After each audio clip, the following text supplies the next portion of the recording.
Thank you. Where does this go? Okay, thank you to AMOS again for the award and for giving me the opportunity to present here today. I'm going to spend the next 25 minutes or so giving you an overview of what my PhD thesis was and what I did. And I'll reiterate that I did this with the supervision of Alex and Matt, and I'd also like to thank Shane and Paul for their contributions to the papers. And so my thesis was entitled Natural Drivers of Interannual to Decadal Variations in Surface Climate, and I completed it here at UNSW in the Climate Change Research Center.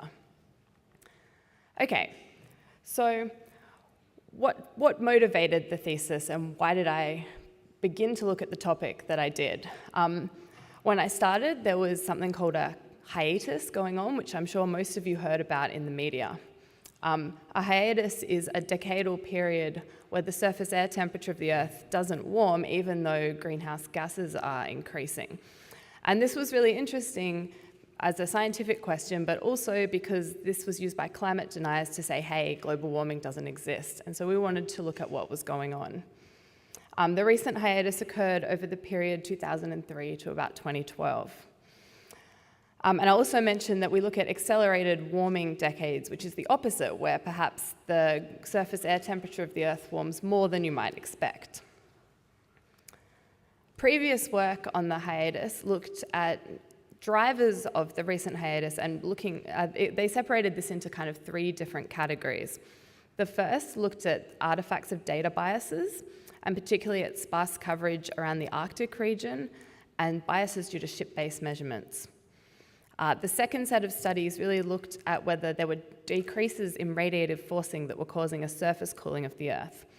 And here they tend to look at small eruptions which weren't accounted for in climate models, and so they put more aerosols in the atmosphere and acted to cool the surface of the Earth.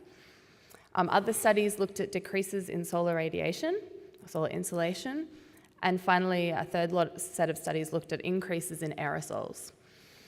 And then the final set of work looked at redistribution of heat in the ocean or increases in ocean heat uptake.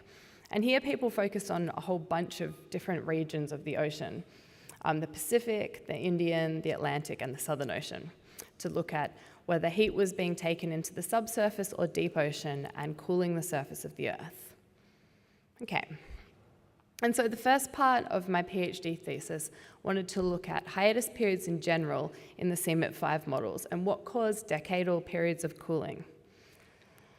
So the study aimed to extend our knowledge of hiatus periods to what was going on in the CMIP models, to look at multiple drivers of hiatuses and to see whether there were multiple factors that could cool the surface of the Earth, and to determine the likelihood of hiatuses occurring in various future scenarios.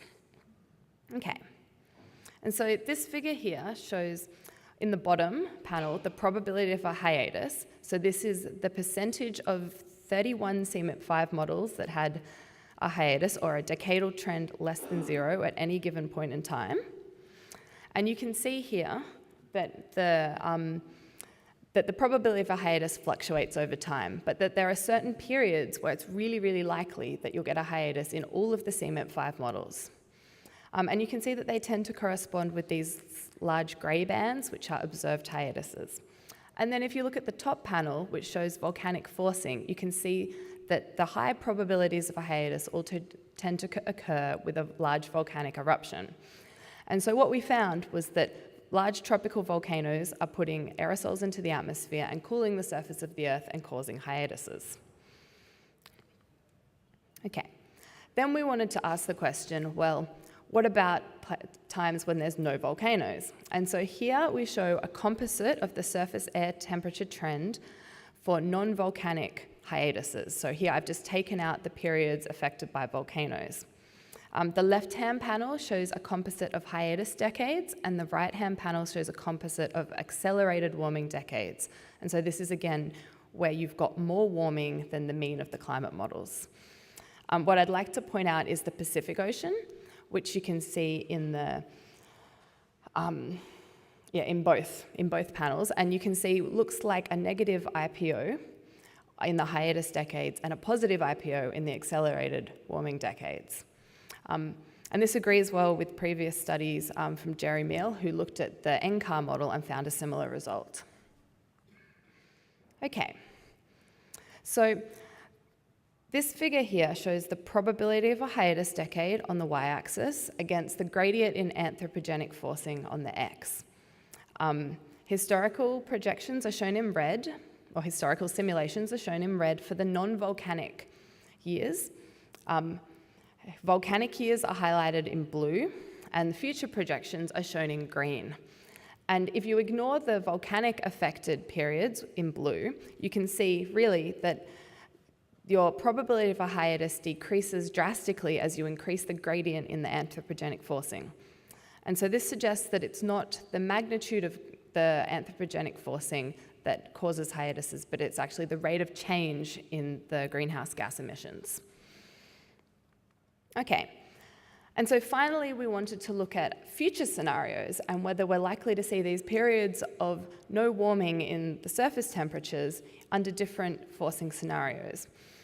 Here again, I show the probability of a hiatus on the y-axis and time on the x-axis for two different future forcing scenarios. The RCP 4.5 is shown in blue and the RCP 8.5 is in red because I was told red is hotter, so it had to be red.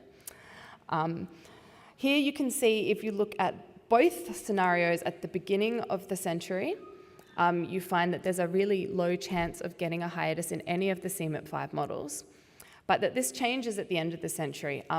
As the gradient in the anthropogenic forcing decreases in the RCP 4.5 scenario, you get a much higher probability of a hiatus towards the end of the century, whereas as the gradient increases in the RCP 8.5 scenario, you get no chance of a hiatus in the models in the future. And so the last thing I wanted to do in this study was look at what a volcano might do, because we found that volcanoes really consistently cause hiatuses in both the models and the observations. And to do this, I used a multiple linear regression to add some hypothetical volcanoes to this plot. And so this figure here shows two different volcanoes added at two different time points, and there's a large and a medium tropical eruption. The darker lines show the RCP 4.5 volcanoes, and the lighter lines show the RCP 8.5 volcanoes. And if you just start at looking around 2030, you can see that a volcano tends to increase the probability of a hiatus, which is what we might expect. But if you look at the end of the century, in the RCP 4.5 scenario, a volcano almost certainly causes a hiatus. But if you look at the RCP 8.5 scenario, even the strongest volcanic eruption doesn't cause a hiatus, suggesting that the warming is just too great to even be overcome by these strong eruptions. Okay, so this is the first part of the thesis, and what did we find? We find that hiatus periods tend to be caused by a transition to a negative IPO in the CMIP models, and that the probability of a hiatus is dependent not on the warming itself, but on the rate of change in the anthropogenic forcing. We find a future resembling an RCP 4.5 scenario has a 50% probability of a hiatus at the end of the century, with a strong chance with a volcanic eruption, and an RCP 8.5 scenario sees very little chance of a hiatus, even if we add a large volcano. Okay, so this leads me to the second part of the PhD, which looked at volcanism. And it was motivated by this figure here. This figure here shows composites of volcanic hiatuses in the CMIP5 models. And what's really interesting here is that, unlike what you might expect when you put a volcano into the system and it cools the globe, you can see that there's actually patterns. And we were particularly interested in the fact that the Pacific doesn't just cool, but it looks maybe La Niña or negative IPO-like. And so we wanted to investigate whether there was a response in the CMIP5 models in the Indian and Pacific Oceans, particularly with the IOD and the El Niño Southern Oscillation. Okay, so this figure here shows for 5 different large tropical volcanoes the ENSO phase. And I'd just like you to focus, it's the x-axis is 5 years before to 5 years after the eruption, with the vertical black line, the average eruption peak, and the dashed line, the average eruption start time. And I just want you to focus on the red line, which is the multi-model, multi-volcano mean. And basically, when the multi-model, multi-volcano mean goes outside those horizontal black solid lines, it's significant change. And I've highlighted the significant changes in blue and red. The panel on the left uses the sea surface temperature index, and you can see that you get a strong La Nina occurring around 2 to 5 years after the eruption. But what we really find is that because the volcano causes cooling, the sea surface temperature indices are kind of contaminated by this. And so we use sea surface height, which gives us a more dynamic response of what's going on in this region, and that's the right-hand panel. And you can see when you look at this, you actually have a significant El Nino occurring right after the eruption. If we do the same thing with the IOD, you can see that the SST and the SSH indices here agree, and here you see a positive IOD occurring after a volcanic eruption. And so I think these Hofmüller plots really give you a better idea of what's going on. So here again you can see 5 years before to 5 years past the eruption, with the eruption peak in the solid black line and the average eruption start time in the dashed black line. We've got the Indian Ocean on the left and the Pacific Ocean on the right. So when you look at the sea surface temperature indices, you can see around the eruption peak you get cooling in both the Indian and the Pacific Ocean due to this volcanic eruption. But then if we look after this point, you can see that the Western Pacific cools more than the Eastern Pacific. And this is potentially because in the Eastern Pacific you have upwelling water, and so it's less affected by the volcanic cooling, whereas in the Western Pacific the volcano is kind of forcing the surface temperature. And this more cooling in the West Pacific and less cooling in the East Pacific is an El Nino-like response. If you look a little bit later, around 2 to 5 years after the eruption, you can see that there's more cooling in the East and less cooling in the West, and this is more La Nina-like. If we look at the same plot for sea surface height, you can see that around the eruption peak, there's no longer this volcanic cooling signal because the sea surface height gives us more dynamic response to the eruption. But you can see the increase in sea surface height in the Western Indian Ocean and a drop in the Eastern Indian and the Western Pacific, and the increase in the Eastern Pacific. And so this really looks like a positive IOD co-occurring with an El Nino-like event. And then if you look again later, you can see this drop in sea surface height after around 2 to 5 years after the eruption in the West and the Eastern Pacific, and the increase in the West, and this looks more La Nina-like. And then finally, if we look at the zonal wind fields, you can see that this agrees well with what we're seeing. Here, note that the winds are in the negative direction, so the red is actually a decrease in the wind speed. And what you find is when we saw an El Nino-like response, you get a drop in the winds, and when you see a La Nina-like response, you see an increase in the zonal winds, which is what you might expect.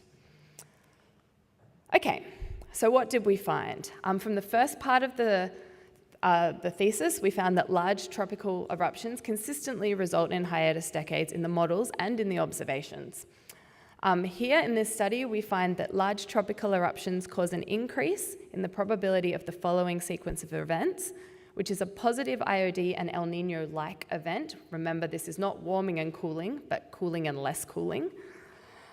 In the first austral spring and summer post-eruption, and then this is followed by a La Nina-like response that you can really see in those sea surface temperature fields and are coming out in the volcanic composites.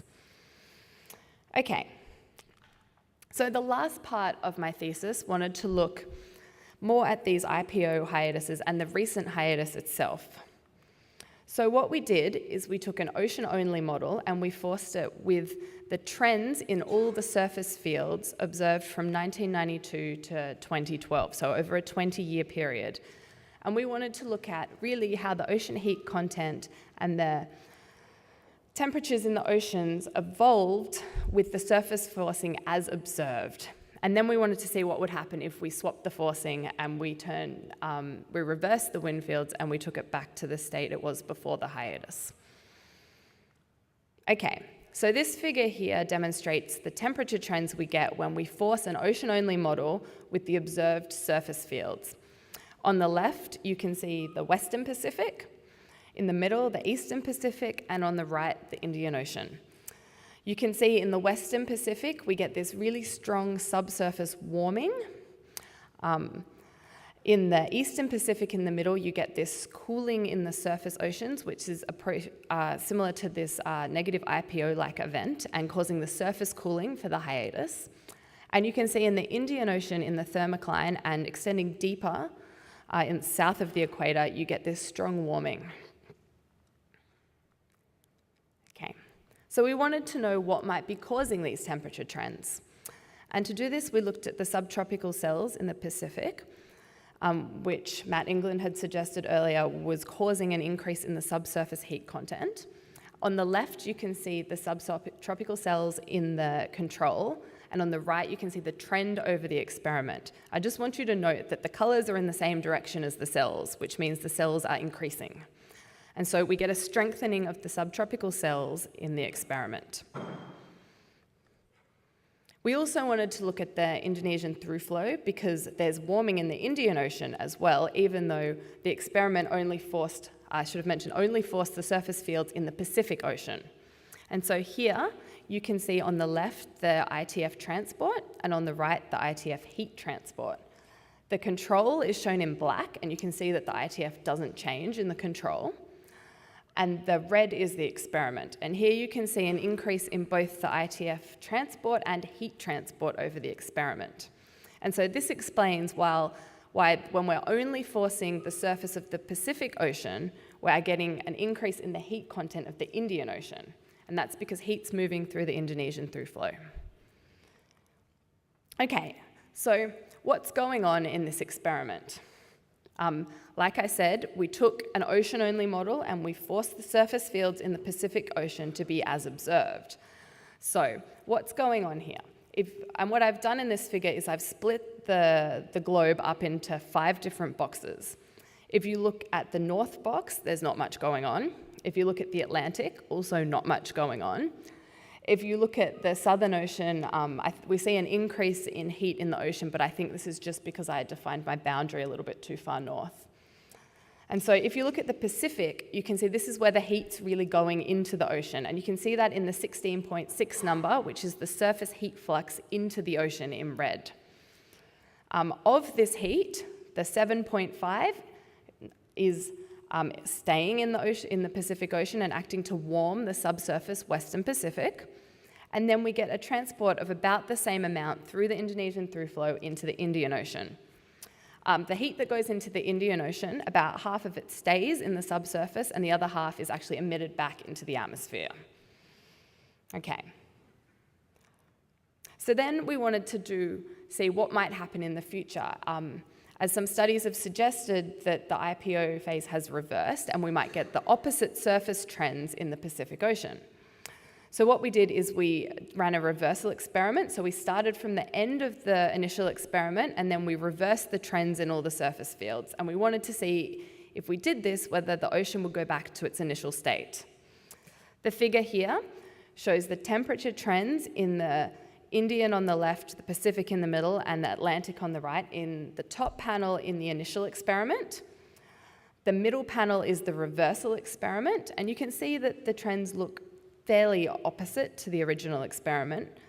But if you average the two panels and look at the bottom panel, you can see that this reversal is not exactly opposite. And what you actually see is in the subsurface Indian and Pacific Oceans, and actually even the Atlantic a little bit, you get this strong warming, suggesting that even if you have an exactly symmetric reversal of the surface trends, you don't get a reversal in the temperature trends in the subsurface ocean. Okay, so what's going on with the heat content? This figure here shows before the vertical line, so here, the first experiment on the left and the reversal on the right. The solid black line shows the ocean heat content globally, and you can see that it doesn't reverse over the experiment. The surface heat flux is shown in the dashed line just below it, showing that the surface heat fluxes from our forced atmosphere into the ocean are also not reversing, explaining why we have more heat in the ocean. And you can see that the Indo-Pacific, which is the pink line, is really accounting for most of the heat content increase over the experiment. What I think is really interesting is the blue line, which is the Eastern Pacific. And you can see that the Eastern Pacific actually decreases in heat content, which makes sense because we saw that it was cooling over the initial experiment. But then it really rapidly increases in heat content way beyond its initial values in the second half of the experiment. And I think this is because when you have a cooler surface of the ocean, you can put more heat into it. And so this is accounting for some of the asymmetric reversal.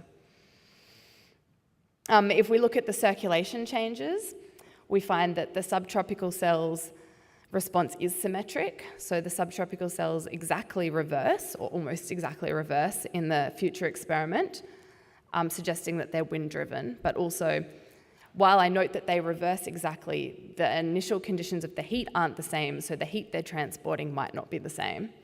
And we find that the ITF actually doesn't exactly reverse. It actually goes to below initial values at the end of the experiment, suggesting that the heat changes in the ocean are also forcing changes in the ITF.